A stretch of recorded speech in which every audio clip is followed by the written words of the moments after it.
Welcome to Biz Wire. I'm Joseph Nordstrom in Beijing. The relatively prosperous West African nation of Gabon is working with China to diversify its economy away from a dependence on natural resources.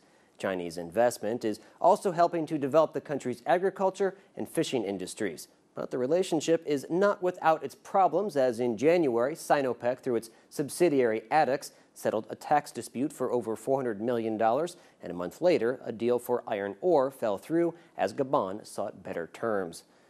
Despite conflicts among its neighbors like the Democratic Republic of Congo, Gabon has been a model of stability since breaking free of French rule over 4 decades ago.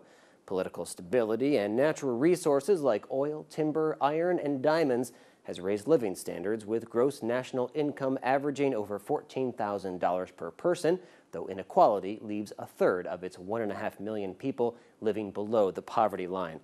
China is also in this middle income category, and leaders in both countries are trying to push through to make it into the club of wealthy nations. Gabon's economy is expected to grow at 6 to 7% over the next several years, but oil production accounts for 45% of GDP, and production is falling.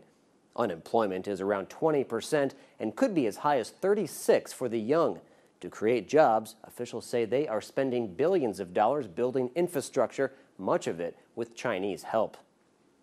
One issue holding back closer relations between Gabon and China is the illegal trade of ivory. Gabon's president, Ali Bongo, has even threatened to cut ties with China unless Beijing takes more serious measures to stop the sale of ivory. Despite a ban on carvings made after 1989, China is the world's largest consumer of ivory, and President Bongo says Beijing can do more to stop the slaughter of elephants. Education is key, as many Chinese believe crushed ivory used in traditional medicine can act as an aphrodisiac. Following success in limiting the killing of sharks for their fins, former NBA star Yao Ming is leading a public awareness campaign to save elephants and rhinos from extinction. Earlier this year, China crushed 6 tons of ivory, but a lucrative black market still exists.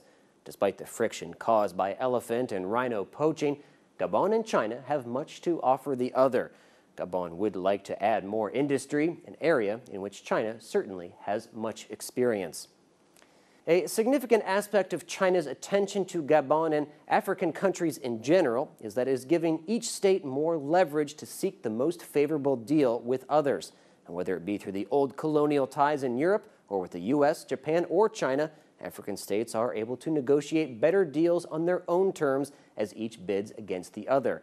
African countries are finding themselves with more suitors for not only natural resource contracts, but to build factories to employ a young and growing workforce, and as a place to sell goods and services to increasingly affluent consumers. You're watching Biz Wire on the Blue Ocean Network, China's first and only privately owned English-language broadcast media. Our full episode can be seen on our website, BONTV/biz-wire. Let's turn now to Neil Jones for a quick look at a few stories that are buzzing through the markets.